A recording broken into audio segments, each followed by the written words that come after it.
berbahagia jika engkau lemah. Rasanya aneh saudara ya, aneh. Tapi mari kita bersama-sama belajar.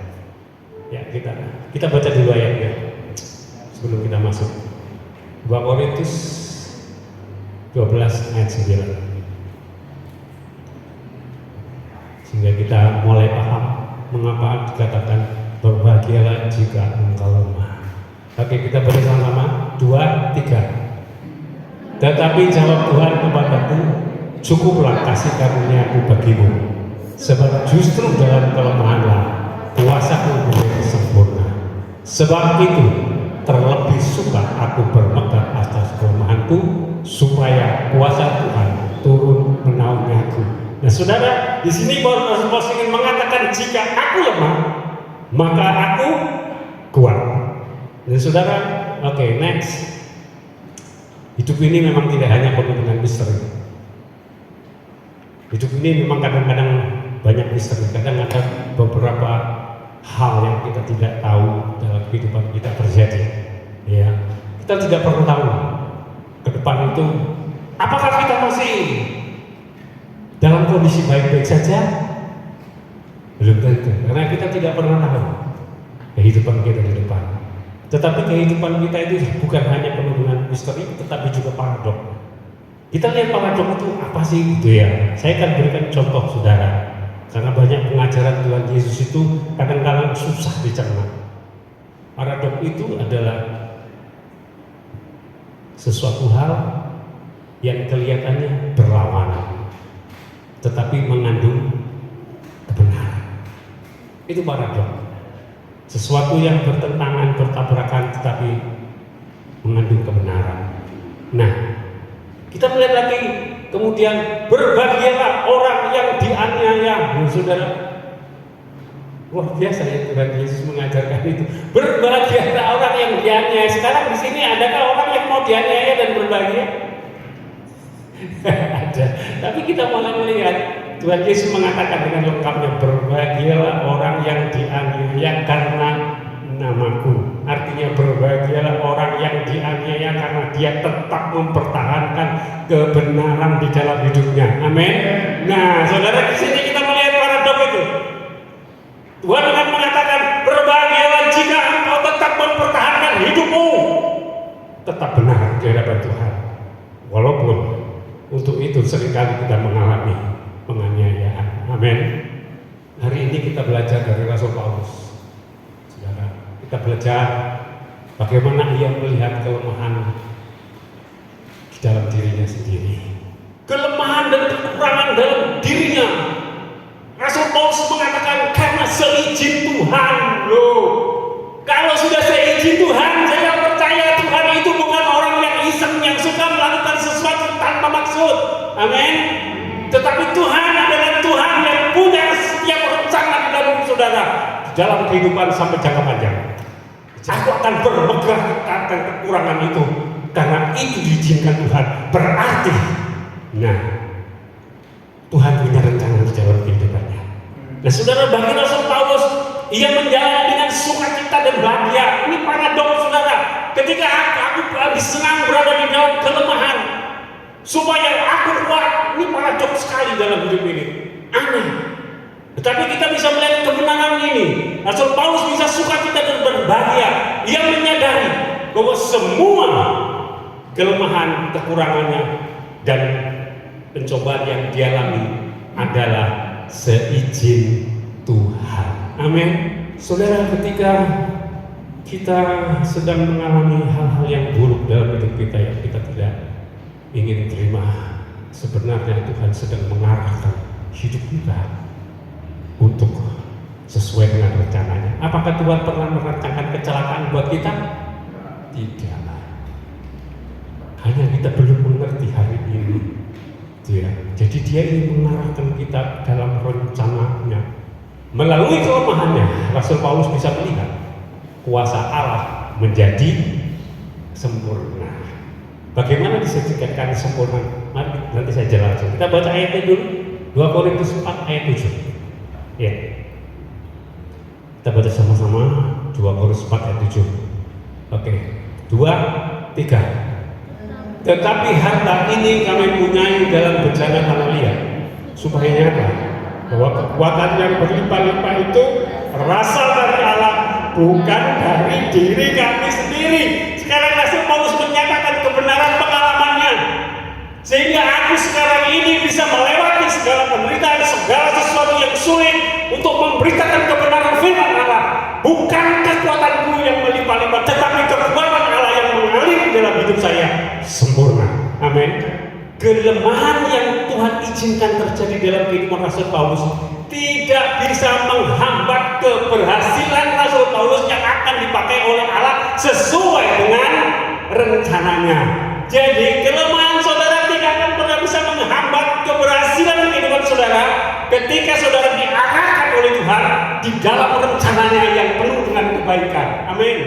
Kelemahan di dalam kehidupan Rasul Paulus tidak pernah bisa menghambat keberhasilannya, karena kuasa Tuhan bekerja tanpa hambatan di dalam hidupnya. Mari kita baca sama-sama 2, 3. Dalam segala hal kami ditindas, namun tidak terjepit. Kami habis akal, namun tidak putus asa. Kami dianiaya, namun tidak ditinggalkan sendiri. Kami dihempaskan, namun tidak binasa. Coba saudara, semua ini kalimat yang berbeda, dan saya melihat kalimat ini satu dengan lainnya sangat bertentangan. Saya merasa kesulitan tetapi tidak putus asa. Kenapa? Karena kuat kuasa Tuhan mengalir di dalam kehidupan kita sempurna. Seringkali kita juga bertanya-tanya kalau kita ada dalam proses, mengapa Tuhan izinkan kelemahan selalu ada dalam kehidupan kita? Dengan kata lain, mengapa Tuhan izinkan selalu ada pencobaan dalam kehidupan kita? Jadi pencobaan-pencobaan yang Tuhan izinkan dalam kehidupan kita, saudara, mempunyai maksud supaya saudara dan saya tidak tinggi hati atau sombong. Karena manusia itu kalau berhasil, gandengannya apa, saudara?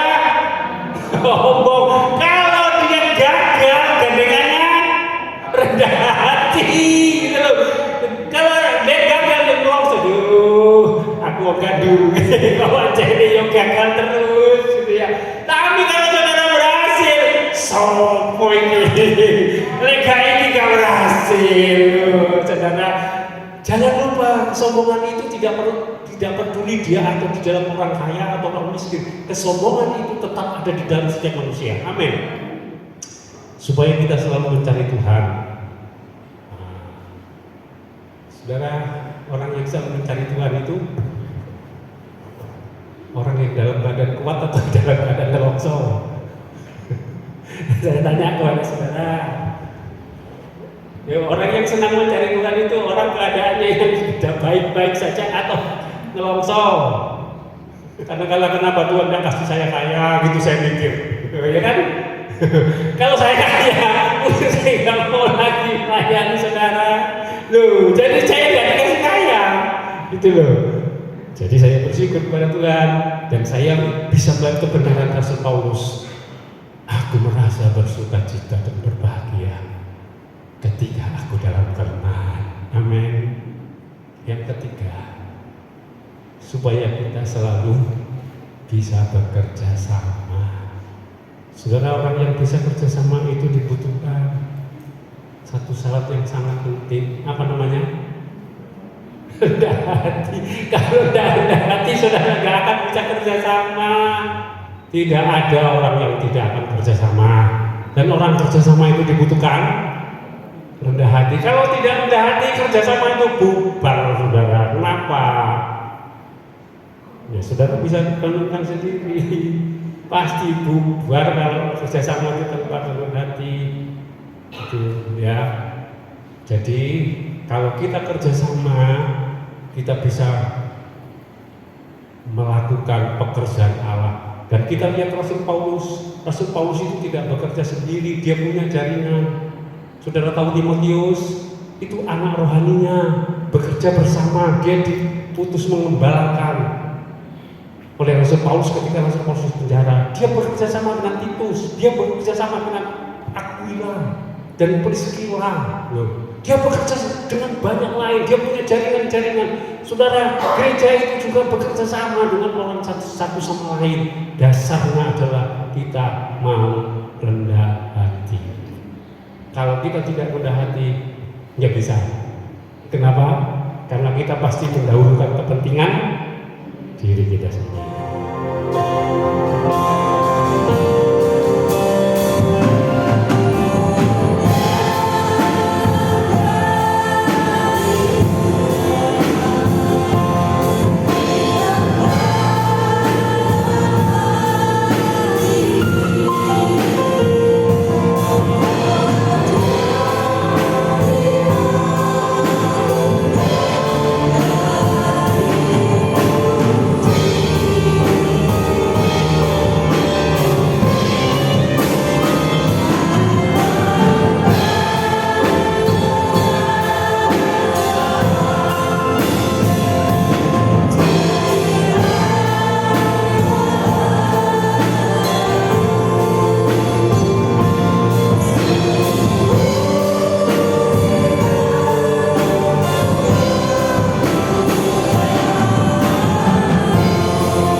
Pulanglah dengan damai sejahtera Allah yang melimpah-limpah.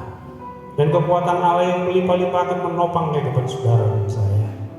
Berkat-berkat jasmani yang melimpah-limpah akan memelihara kehidupan saudara dan saya mulai hari ini sampai Maranatha. Semua kami terima dalam persekutuan dengan Allah Bapa dan Putranya yang tunggal, Yesus Kristus Tuhan kita, dan Roh Kudus menjamin saudara dan saya akan menikmati setiap janji-janji Allah. Di dalam nama Tuhan Yesus Kristus yang percaya boleh katakan, Amin.